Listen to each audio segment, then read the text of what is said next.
Right, Richie Hardcore, welcome to the Luke Farr Show to motivate, educate, and inspire our next generation of leaders. Thank you, brother, for coming on the show. You're welcome. That's a clever name for your show. By clever, do you mean just inserting a name into it? Or... No. I think it's good. I like a good wordplay. It's nice. Oh, you mean the tagline? Or... Yeah. It's cool. Yeah, I kind of, I don't know. I've said it like through.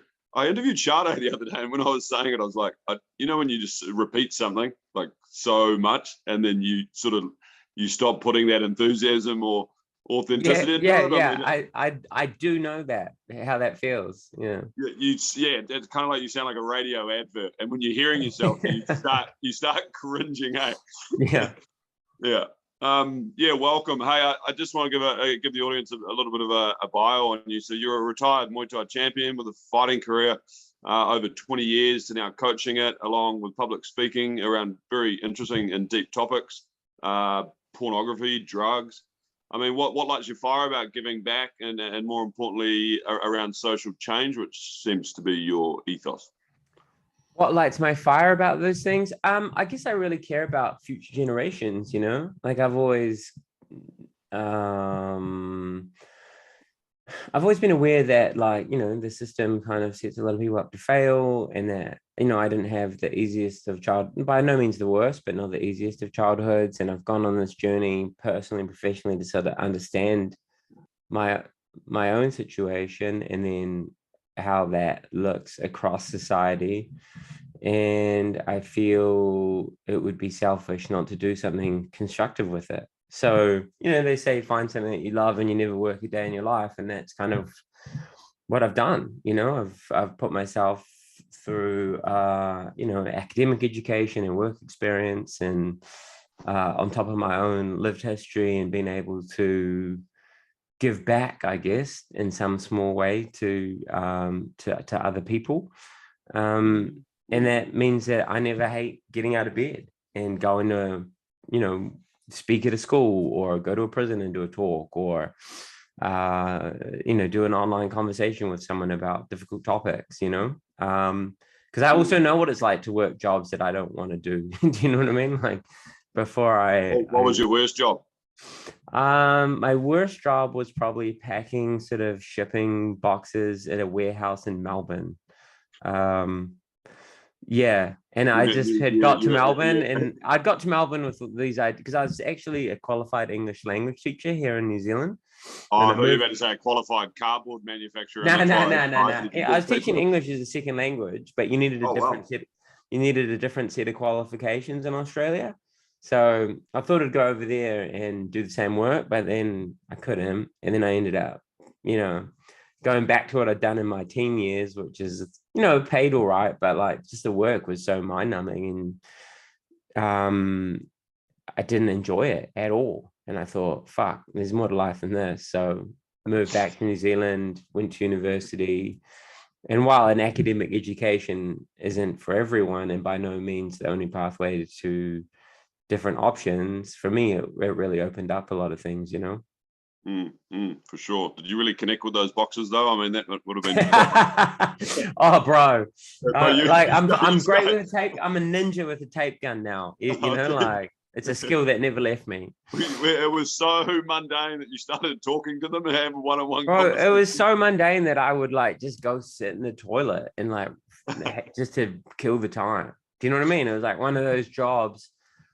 Charles Bukowski wrote a book called Post Office. I don't know if you've ever read that, but like it's a really like poetic reflection on the mundanity of jobs that we hate, right? And like, I feel, you asked me what makes me passionate. Is like, if I can help young people find what they want to do outside of what they have to do, then that's worth getting out of bed for every day, Yeah, nice. I mean, you've described yourself to be bold and nervous. Are you nervous when you are being bold, or are you bringing out your bold when you become nervous? I think, I put that tagline in my Instagram bio from like some stupid online quiz, which I thought was quite funny. No, you put it in when you were in Melbourne, buddy, doing the boxes. You were like, hey, this is it. No, I think putting yourself out there to any degree does take a degree of courage. And sometimes you do say things that make you nervous about the reaction of it. Or, I used to be a fighter and I would be lying if I said I wasn't nervous every time I fight, but you do these things anyway, like you have your trepidations and your fears and your worries and your nerves, and sort of come through those things, whether that's talking about a difficult subject in public or doing something physically difficult and dangerous, and you grow as a result of it. Yeah, good insights there, man. I mean, let's just quickly touch on. I know it's cliche, but the pandemic. I mean, it's been a very stressful time, and it's quite frankly been quite fucked the past 2 years. I mean, what have you really learned about yourself over that time? I've learned that I actually have pretty good coping mechanisms in place. Like I felt like a lot of the stuff that I've always advocated for and the way I've lived my life the last, I don't know, few years work, right? Like leaning on physical exercise and connection with people offline, hugely beneficial to us. It also taught me that I need to slow down somewhat. Like I really enjoyed actually the very first lockdown in 2020, having more time with my partner and my son really made me realize that there is, I guess, a flaw in the modern world that means we have to be so busy to get ahead or stay afloat financially. So it also made me reflect on like things I want to change. Do you know what I mean? What else did it teach me? I guess it taught me. What do you want to change? I just want to work less. Don't we all? Yeah, yeah. So it's like, how do I build a life that means that I don't have to spend so much time out of the home? Don't get me wrong, as I was just saying, I love everything that I do, but I would love to spend more time with my partner and my child, and I'm having a baby, so I want to be home more to be with them. A lot of my time is helping other people, and I want to actually establish a lifestyle that means I can help the people who I live with, Yeah, and help the people that you've bred. Yeah. Yeah. That makes sense, man. Yeah, there's some good things to unravel there. Yeah, I guess with like when you were younger, did you always want to have kids? Like, are you No. a huge big advocate around procreation and let's bring these little nuggets into the world and have No. I always thought that being alive is not an inherently good thing. I always thought that like life is a pretty difficult burden, and perhaps it's unfair to bestow that upon someone without their consent, right? I always thought that having children is incredibly bad for the environment and even a selfish pursuit. But it wasn't until I was always like indifferent, I suppose. Like had I had it, yeah, I never had this big dream of having kids. But then I met and fell in love with a woman who had a son, and he was 3 when we met, and becoming his stepfather has been an amazing journey and made me a better person, and shown me a lot about the human experience that I would never have encountered otherwise. And then obviously I'm having a baby, and yeah, I'm beyond excited about that possibility. And so while I acknowledge that the first noble truth of Buddhism is that existence is suffering, it's like, how do I help my children navigate a world in a way that is less painful and also allows them to like contribute back to the world? You know what I mean? Like, how do I take all my own experiences and knowledge and education alongside my girlfriend, who's a very conscious person and really shows up in the world thoughtfully, to best equip our kids so they can do something good with their time on earth, Yeah, I resonate with that. That's nice. Do you have kids? No, I don't, but my brother does. But once he had one, I sort of, because I personally didn't, and still am thinking about it. You know, I sort of what was along the lines of your thought process, like, the environment and the world's pretty fucked right now. I'm like, am I doing this kid a favor or just justice? But yeah, I'm Yeah, still. I I mean, said, I think, like you said, when you meet the love, right? That thing's that has a huge impact on it. Things that yeah, as a male, and I'm single now recently, but sorry. yeah, oh no, that's okay. But when it's your own thought, around kids versus when you're with a partner and you got to consider her thoughts, so it's different. Well, yeah, totally. Yeah, I know people who have separated over one person wanted to have children, and the other person didn't. You know, like it's like a permanent life choice, right? Like you can't send them back. No. And yeah, I think, you know, a lot of the work I do is around manhood and masculinity. And as I've gotten older, of course, like parenting and being a good present father has become a huge part of that conversation. Like so much of what is wrong with the world comes from the fact that a lot of dads, not enough dads show up as they should, right? Like so many kids are in desperate need of a loving father, and men who are supportive emotionally and encouraging of children and also of the mother.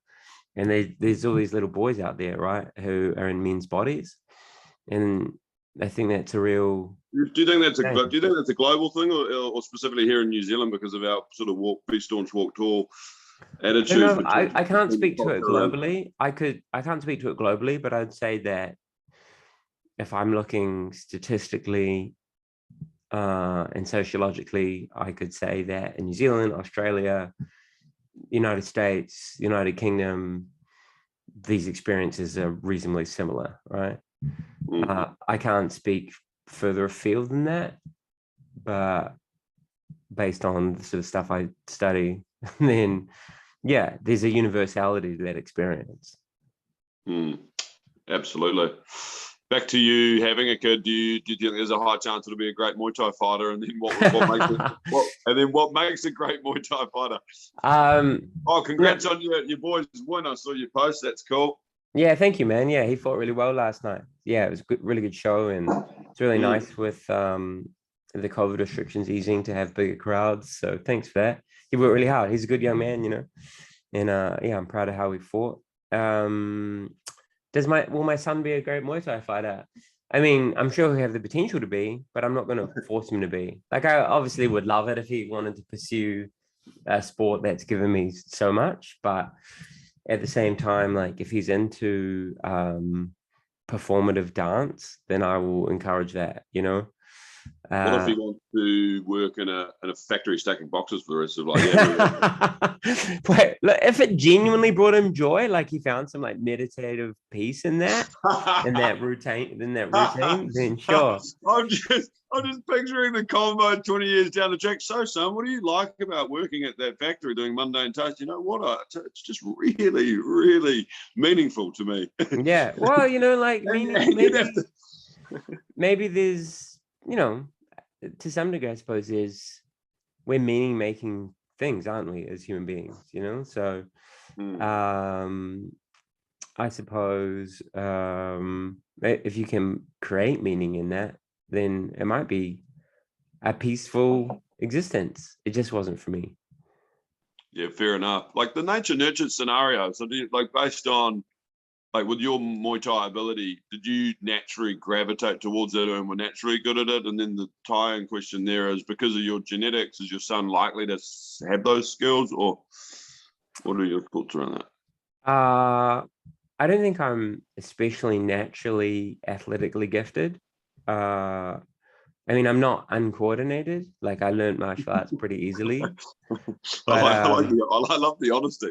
Well, no, I'm not like fucking. I'm not like. You're not selling yourself here, Richie. I'm not real corky, but I'm not Israel Adesanya either. You know, like I guess I fall somewhere in the middle there. But I got good at fighting through hard work, right? And I think that's true for pretty much anyone, is that if you have talent but don't work hard, you're not gonna go far, or go as far as you could, irrespective if that's in sport or anything. Like they say hard work beats talent, but when talent works hard, like that's a pretty difficult equation to beat. So I think anyone who has, Is that with a Israel Adesanya?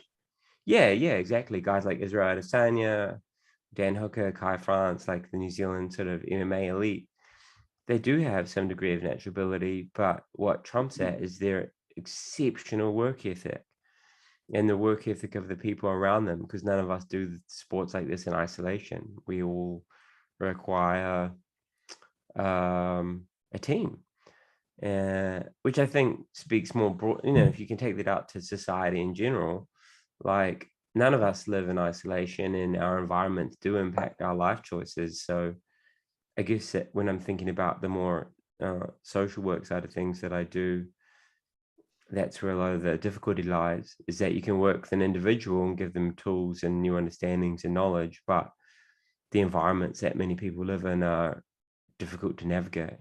So how do we change those, And that's like more a political question.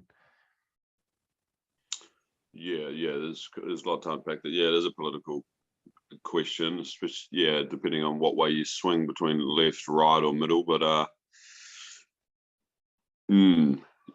just sitting with that, really. There's some good stuff in there. Are you confident, like today, around the youth and like them becoming great people in the future, given especially the current environment we're in, social media, that hyped up world? I mean, social media has brought around a lot of depression, anxiety, and suicide, and that's been scientifically proven. Like, and does this concern you, bringing in your own species into this world? Yeah, of course.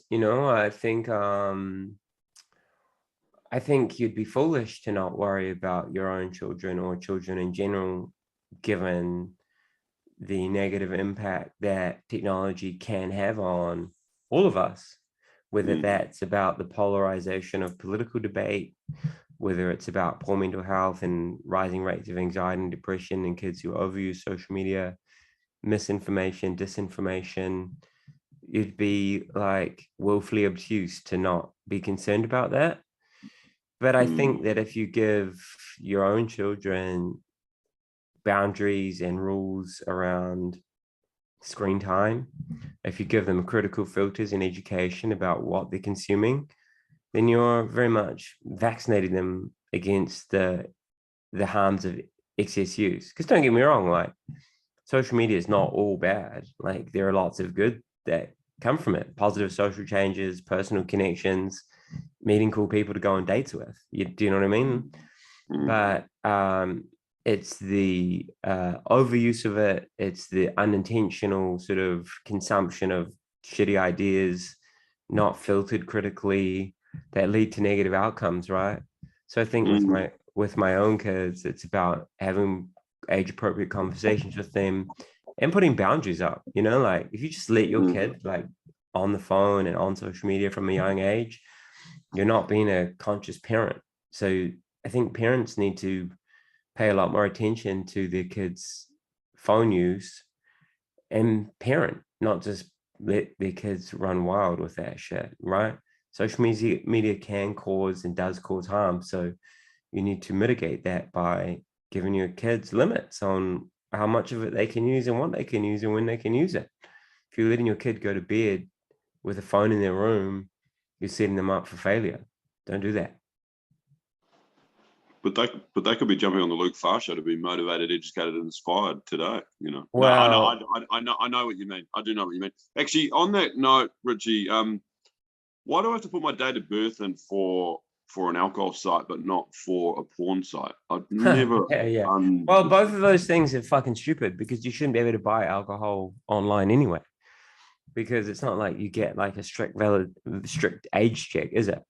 Right? Like alcohol is the single most destructive drug in society, and it's easily accessible. and it's socially encouraged. And I'm grateful to see politicians in New Zealand like Chloe Swarbrick doing a good job of working to regulate the alcohol industry to some degree, but we still have a long way to go to reduce the very real harm that it causes. Why is alcohol so harmful? In your Well, opinion? it's not in my opinion, it's medical science. Alcohol causes as much cancer as a carcinogenic drug, the way that tobacco is. It causes a stupid amount of cancer. It's a contributing factor to suicide, road accidents, violent crime. It's the single most used date rape drug. So there are a whole range of like negative social outcomes that come from it. I think from memory, about 5 million people a year die from alcohol-related causes across the globe. And you can add tens of millions more of physical injuries as a... Is that from overuse? No, like if you drink alcohol every day, you're at a much higher risk of getting cancer. It's like smoking cigarettes. Were you ever a big drinker or not? No, I've never been a big drinker. And I haven't drunk for 15 years at all. Not because I had a problem with it, but I always felt that alcohol did more harm than good, and I didn't want to be part of that. I don't care if people want to drink to some degree, but like, and you know, don't get me wrong, like you can have a few drinks and have a good time, but we still live in a binge drinking culture, which is culturally encouraged. Like, I went to Les Mills yesterday to go do weights, and there's fucking advertising on the property advertising like Jägermeister coffee. You know, every time you open your phone, there's some influencer selling you a liquor brand. There's no age regulation around that. So from a young age, children are being exposed to the normalization of a deadly drug. And that's crazy. Like, that's crazy. Why should you be able to get, like, imagine if you get heroin delivered to your door or meth delivered to your door by like legally speaking. I mean, you could if you knew the right people, no doubt. But like, it's absolutely, yeah, it's absolutely insane that anyone can go online and order alcohol and it can get delivered to their house. So during lockdown, we saw a huge growth in problem drinking because people can't sit with themselves. People don't have healthy coping mechanisms. They struggle with their mental health, and then alcohol is the culturally encouraged way of unwinding and relaxing, when in fact it's poisonous. Again, I'm not saying don't drink. I'm just saying we should drink more moderately, less often, but we don't really tend to encourage that. In capitalism, why are there no law? Why are there no? Sorry to interrupt you. Why are there no laws around advertising liquor? Like, because it's not, well, there are laws, but they're weak laws. Because it's it's culturally unpopular. So what I'm saying now isn't going to make me like real cool. And B, that's why you're well respected, Richie, because you don't try to be cool and you tell the truth. Oh, thank you. I appreciate that. But and B, because the liquor industry is a multi-billion international group of businesses that have an outsized amount of power. They have very powerful lawyers. They have very powerful people advocating politically to limit or prevent regulation of the industry, which continues to make them billions of dollars every year.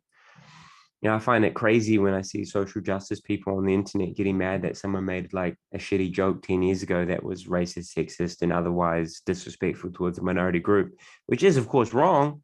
But at the same time, they're like drinking beers while they're saying this shit, which is normalizing the consumption of drinking a deadly drug, which of course negatively affects minority groups more than anyone else.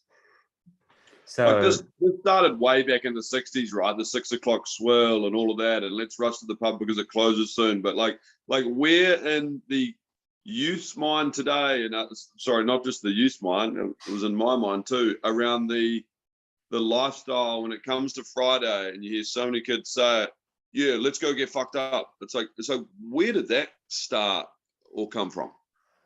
I don't know if I could give you a factual historical analysis of where that came from, but I would like anecdotally, like I would suggest that, yeah, things like the 6 o'clock swirl have some role in that. But we would also have to suggest that historically, industry has done a good job of normalizing the consumption of liquor, right? Like you think about product placement in films, in music, and then obviously advertising, it continues to normalize alcohol and having fun. And then if you grow up with a parent or parents who drink, you have what's called operant conditioning, right? So your environment shapes your behavioral choices. And then obviously if you see your parents come home from a shitty day, they crack a beer, they visibly unwind, you are starting to internalize that process. And so when you have a shitty day when you're 15, 16, or 17, what pops up is, oh, I'll try this alcohol, which of course you're seeing on Instagram every day, and you're seeing on billboards in town, and you're seeing at the gym, and you're listening to your favorite. At the gym is just baffling. Like that one to me just is so ironic. Well, it doesn't even have to be a gym. It's be the billboard on the street of the gym, right? It can be the billboard across from school. You know, if you go out to South Auckland, which has got the highest concentration of off-licensed liquor stores, and they sell the cheapest liquor to a group, like a demographic of people who have been structurally excluded in some ways from more positive health focused pathways. Liquor's everywhere, right? And it continues to be normalized. You know, why is it on a celebratory level? Where did that come from as well? You know, well, liquor does make you feel good. Like you got a job, you got a new job, celebrate with booze. You got married, booze involved.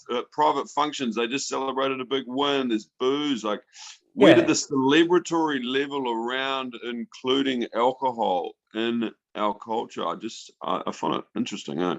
Yeah, well, obviously liquor is fun. Like, I'm not saying drinking liquor is always a terrible time. Like, I've had some great times. Here we go. This is good now. So you enjoy being wasted? No, I don't enjoy being wasted. Oh, not wasted, sorry, but like you enjoy the dopamine release of alcohol, like when you just said it's fun. Like, yeah, I mean, people don't do it just because it's terrible. Like, a lot of people have had good times. Like, you'd be a liar if you said that drinking was horrible. Like, true, but just playing devil's advocate here. But there's some people that drink and get very miserable and sad. It is depressing, and then other people it affects different ways. So, I mean, yeah, but across the board, like most people drink because they have a good time doing that, right? And I'm not saying not to do that. What I'm saying is that we've normalized drinking to the point that people are miserable and feel like shit, and we do it week in, week out, and a lot of harm comes from that. Like, that's just statistically true. Like, that's anyone listening to this probably knows someone who's had a hangover, but more likely knows someone who committed suicide. And suicide, it doesn't get reported. I think it's about 50% of suicides have alcohol as some contributing factor, because alcohol turns off your frontal cortex, the rational part of your brain. Alcohol is a depressant, as you alluded to. You know, it doesn't actually like improve our mental health. It worsens it if we abuse it. So you asked me, where's the celebratory part come from? Well, it's fucking fun. You unwind, you don't think rationally, you relax, you've got no nerves to ask people out, like you'll dance stupidly and not care about it. None of that's inherently bad. But when we say that's the only way to unwind and the only way to celebrate, which we continue to culturally normalize, that's why alcohol is such an endemic issue in our society.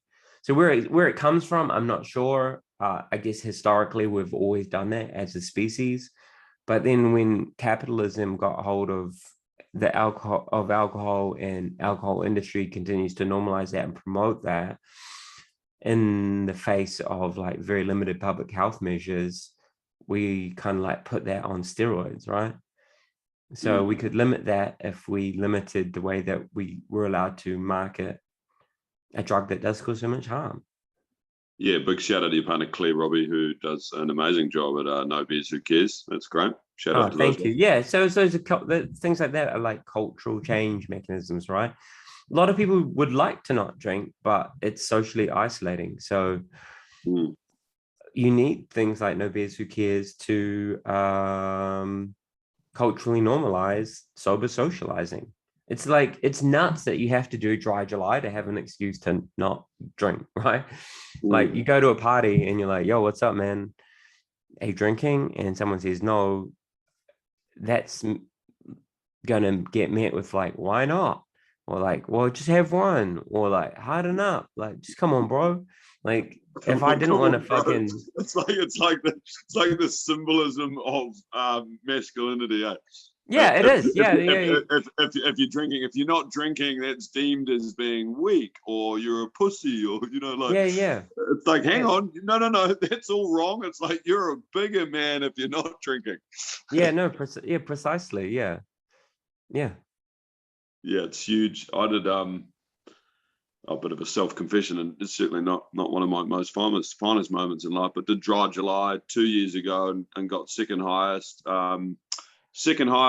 candidate in New Zealand, and raised like about 9,000 for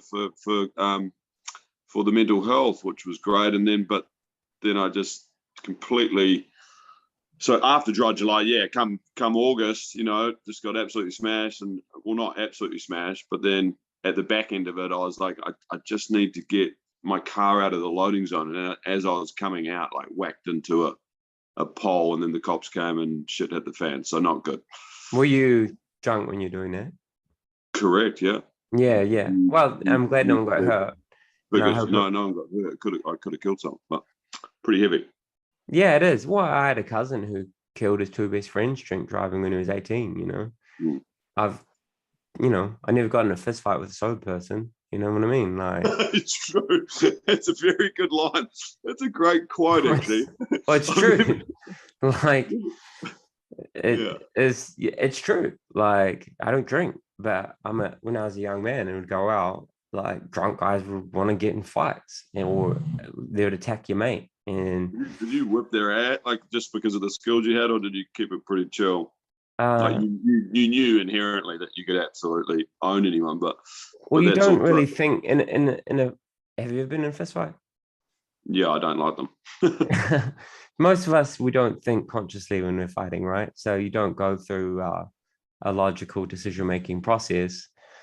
But yeah, if someone assaults your friend or is going to assault your friend, you do what you need to do in order to prevent that. Rear naked choke. I'm not good at jujitsu. I punch in Actually, true. So actually, I am completely out of context there. Yeah, right? yeah. It's like, look, I'm a Muay Thai. Yeah. That's good. Hey, quick segue, Richie.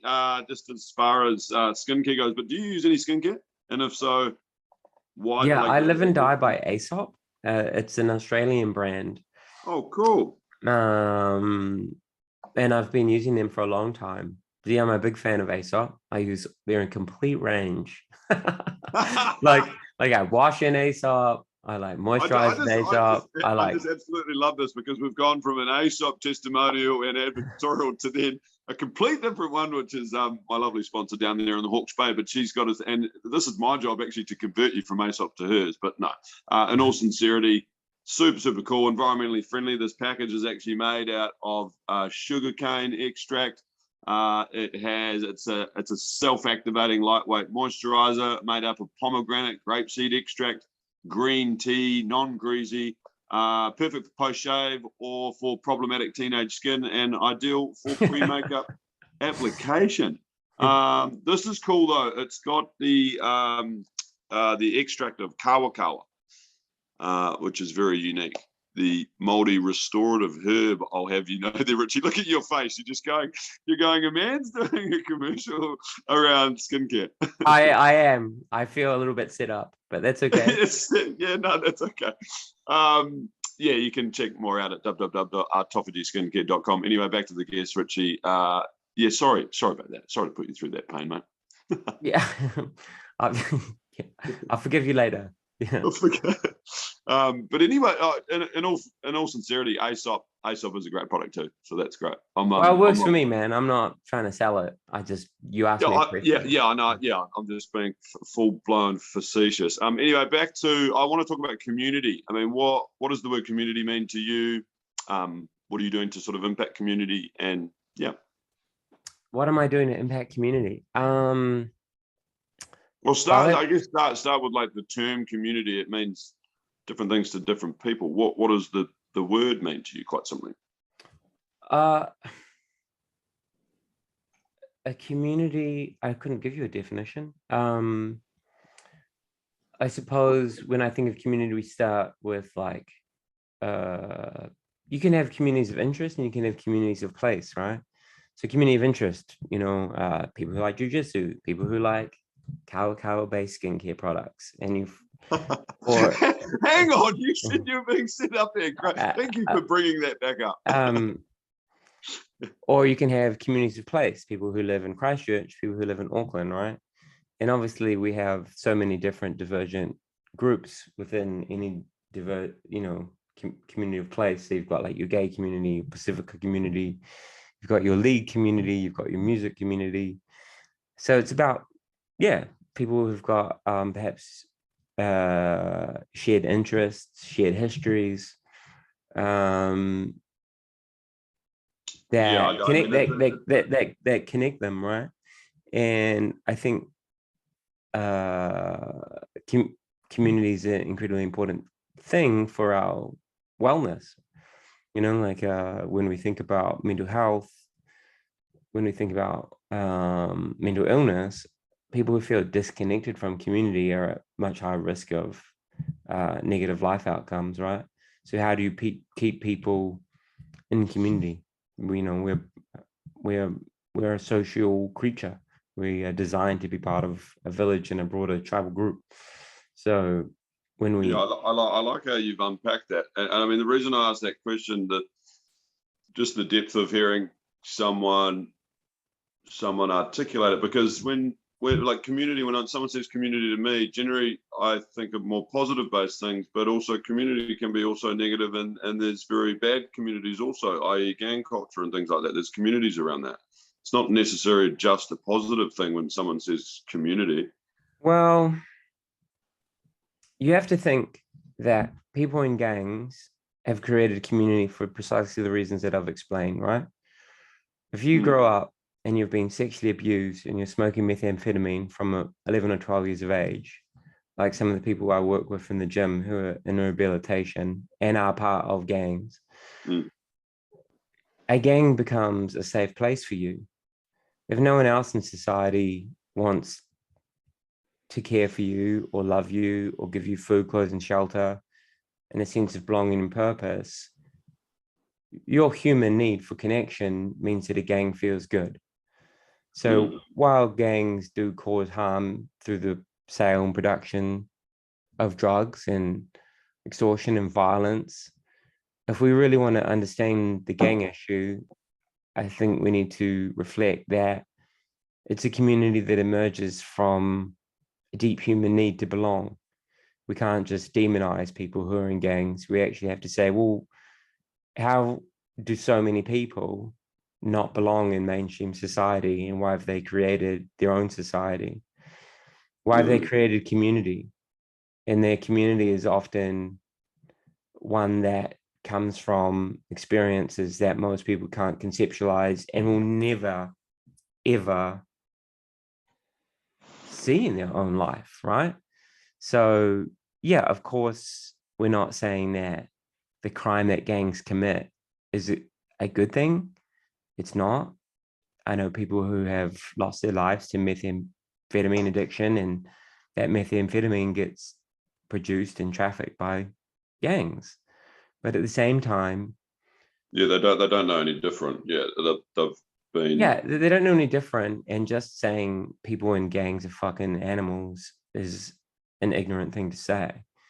It doesn't reflect on the lived histories of people in gangs and the fact that if society and the system was set up differently, people who come from traumatic environments and come from traumatic histories generationally, mother, grandfather, great grandfather,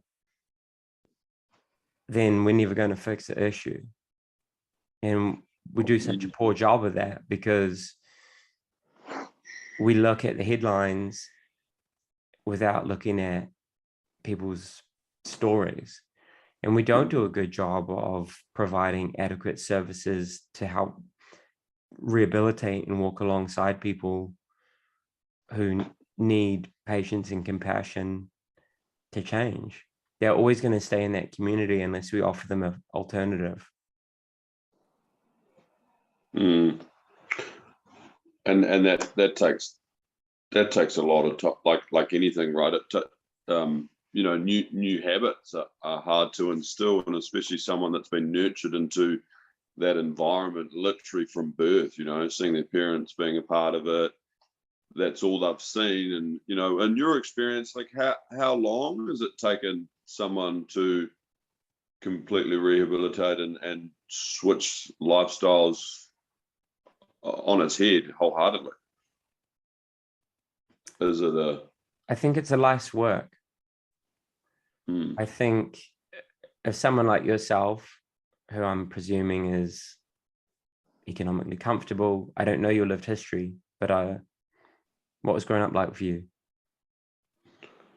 Economically comfortable? Yeah, it's interesting, like it's like the perception thing. I mean, transparently, just to be honest, once upon a time I was economically comfortable. Not now, because I've switched around a lot. Like I came back from Toronto 2 years ago, but life growing up was, we were like poor to middle class. Like, dad was a builder, mum was a receptionist. So both, dad was probably on, six. Yeah, but let's put it this way: above the breadline, not poverty. Never went to bed starving. So I look. And did you go to school? And did you go to school? Yeah, for sure. Yeah, we had a privileged life, really. If I was did your parents read you books? And as far as that stuff, so economically, just average. But as far as caring and attention and love and all that stuff, it was great. It was amazing up there. Dad was amazing. He got us into surfing and skateboarding and snowboarding at a young age. So it was great. It's nice. You just said your dad was amazing. That's wonderful. But you still found it hard to not drink for a month, right? Given your privileged background where your dad was amazing, you found it hard to not drink for a month as a grown man. Oh, so imagine if you heard your dad rape your mum, or you heard your dad beat the shit out of your mum every weekend, and then all the people around you had similar childhoods. Yeah, I'd start doing it, yeah. Well, I'm not saying you'd start doing that, but conceptualize how hard it would be to change your drug habit, or to change your criminal offending, or to change your likelihood to commit violence. Very hard. And I think that's what we don't ask. Because also, if you're born into, again, this is science, this isn't just my opinion. If you're born into adverse circumstances, if your mother drinks alcohol while you're in utero, if your mother smokes methamphetamine while you're in utero, if your dad beats the shit out of your mum while you're in utero, your brain is going to be different to someone who is not born of that experience. If there's no safety and continuity of love and care in your formative years, your brain is going to be physiologically different to someone who grew up in privilege. And you don't make rational, logical decisions the same way as someone who grew up with like all the love and care that they needed. And so when we look at violent offending, we need to reflect on that, but we don't do that. We just tend to put people in prison. Speaking of prison, I mean, what's your take on our justice system, especially recently? Like 2 years for murder. I just don't get it, Richie. Why is that? Like, have you got any answers around that? I don't have any answers, but I have some thoughts, because for all I just said, you do need to find a balance between punishment and justice for survivors of violence and rehabilitation. And so putting people in prison for a long time is not a deterrent for further offending. Nowhere is that shown to work. No one who criminally offends stops and thinks before they criminally offend, well, I might go to jail for this many years if I do this, because they're caught up in an emotional state. or their brain doesn't work the same way as someone else's because of all the stuff that I've just been explaining to you. So it's not a deterrent. It doesn't work. If you want to stop crime, if you want to stop violent crime, if you want to address the gang issue, if you want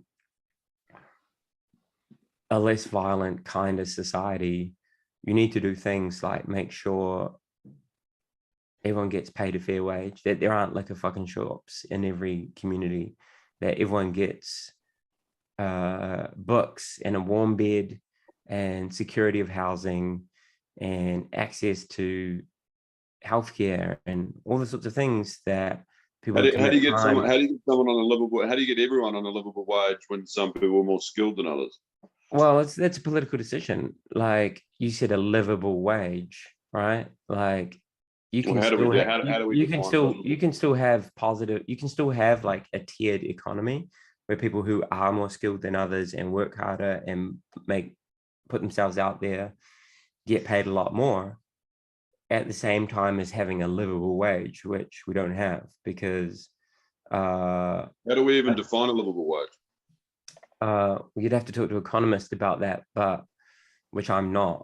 I guess I have a sociological background, but they've done the maths on what works out to be right livable compared to minimum. So a minimum wage is still under a livable wage.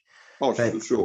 We're just talking opinions here. I mean, in my but like to finish answering your earlier question, Luke, you need to balance people's desire for justice when it comes to sentencing too. So yeah, you kill a man, 2 years seems like a light sentence. That man's not going to rehabilitate in prison. That punishment is not going to stop anyone else from offending if it's harsher, but it does give the people who are left behind a sense of, I guess, retribution, perhaps, or justice is a better word. Yeah, good insights. I mean, the issue is when they come out and where's that support around rehabilitation? There really is not. Like he's just going to come out and reoffend again, right? But yeah, arguably. I mean, there is a very, very small amount of like voluntary or NGO sort of support for people who come out of the justice system, but most of the time people just go back to the environments from which they came, and that's why we have such a high rate of recidivism. Naturally, yeah. The just to switch into a much more, that was I enjoyed delving into that, but to put a lot of love and light on the next question around love with our partners. It takes emotional. This is complete segue now, but I think it's going to give good context to the interview. Love with our partners takes emotional investment, time, energy, and commitment. What are your personal non-negotiables, Richie, with your partner to ensure you guys are keeping the flame alive and kicking for not only short term but for the long term too? I think just communication is the most important thing that we can make as the bedrock to our relationships, knowing how to listen and express and then also like act on what you're being told. That's a non-negotiable, right? Like if you can't hear uncomfortable things about yourself and reflect on your own behavior in any relationship, it's not particularly healthy, right? Yeah. Communication, it's something that we don't really get taught and often isn't role modeled to us, right? So we have to explicitly learn how to do that. Absolutely. Like if you were just speaking on like a gratitude level, Oprah Winfrey did a good quote. If you look at what you have in life, you'll always have more. If you look at what you don't have in life, you'll never have enough. I mean, what daily rituals do you do to keep that gratitude muscle alive and strong? Well, I work with people who were raped as kids. And so anything above that, I'm grateful for. Like I'm constantly appreciative of my life. Like I didn't have the best start to life, but I was never raped as a child. Like I come from an adverse childhood. right? I see my father get arrested. I visit him in rehab. And so I don't live like that. So I've seen how far I've come personally. I compare myself to the people who I work with to try and help them move along their spectrum of existence. And I think that if you're moaning about some lack of material good or the unfairness of the world, you're kind of a fucking baby and you should deal with your fucking bullshit and be a bit more appreciative. You heard it here first. That was the best line ever, man. Well, it's true though. That was Like, really don't get me good. wrong, But just, and look, you know, I like good interviews with you know, testing one another, but they don't know any different, man. They've grown up with privilege. They've grown up, you know, and so that's all they know. Not too dissimilar to the other spectrum of someone going into a gang. Like, that's all they know. So all they're going to do is relate to materialism as a form of symbolic success, and then whinge about fucking little bullshit that in our heads we think is pathetic. But that, yeah, it's not too different, right? well, it's very different. It's very different. Sorry, it's but different. I mean the thought process and the no, environment. yeah, and that's a fair point that you make, Luke. But at the same time, I would encourage people to be a little self-reflective and look broader than. And you make a very good point that people can't see what they're never exposed to, but there's so much access to information now for economically comfortable and privileged people that you kind of have to like willfully be ignorant, I would suggest, to not be aware of how fortunate one is. Like, go for a walk. Where do you live, man? Are you in Auckland? I was in Auckland. I relocated to Wellington, so I'm in Oriental Boat Parade, which is lovely. It is lovely very, down there. very white privilege. Well, I don't think I'm not big on identity politics. I don't think, while intersectionality and skin color do play a role in life outcomes, not everyone who has white skin has great life outcomes, nor comes from a privileged background. But the point I'm making is that economically speaking, you can go for a walk in Wellington and there's a lot of homelessness. There's a lot of people with mental health issues who are living on the streets. Anyone can see that. You live in any city, you live in any city, anywhere in the fucking world, you're going to see haves and have-nots. And if you're in the haves, you should reflect that, hey, at least I'm not begging today. Yeah, man, I hear you on that front. I mean, on a level of identity politics, I mean, I use that term in a sense, like, I want to explain myself. I use that term in the sense that racism is still very prevalent in our cultures, and statistically, you know, as far as employment and jobs go, you know, whites are getting the roles over anyone with other skin, which is absolutely despicable. So it is still happening, and it's got to change, and it's slowly changing, but it's still happening. Racism in workplace cultures, I've witnessed it firsthand with my interviewer or hirer, and it's not good. That's true. I didn't know what else to say about that. No, that's all good. How would you go, people out there, and we're going to wrap this up soon, how would you go about falling in love? How should one go about falling in love with themselves in a good way, without ego and narcissism, even if externally their life is falling down around them? You're asking me, how do you fall in love with yourself even if life is falling down around you? So how in love with yourself in a good way, without the ego or narcissistic tendencies, like the good stuff, falling in love with yourself internally, when externally your life is kind of fucked. You got no job, you lost your partner, you're depressed. Like where can one start to rebuild their life? Where can one rebuild? Well, therapy would probably be a good start. If you're depressed and you've lost your partner and you've lost your job, you're probably gonna need some help, bro. Like, yeah. So if you're fortunate enough to have some money, you got better tools in your tool belt than just therapy, Richie. Come on, man. Help me out here. Well, people can't just look, not everyone can just pull themselves up by their bootstraps.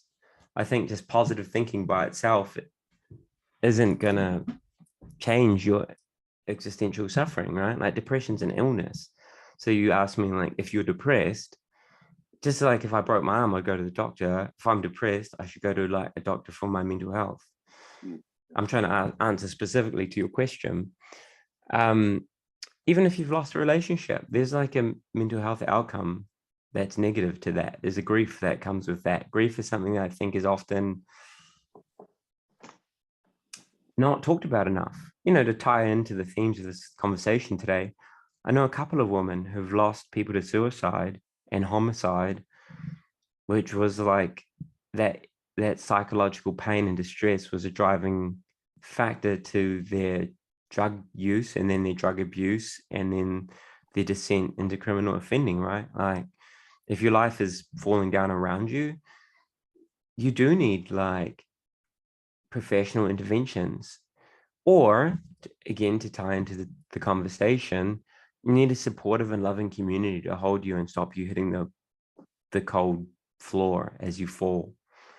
And I think the sad thing is many people don't have that supportive and loving community. So if your life is falling around you, there is no someone to remind you of who you are and what to be grateful for, and that your pain, while real and valid, will pass one day and you will learn something from this experience.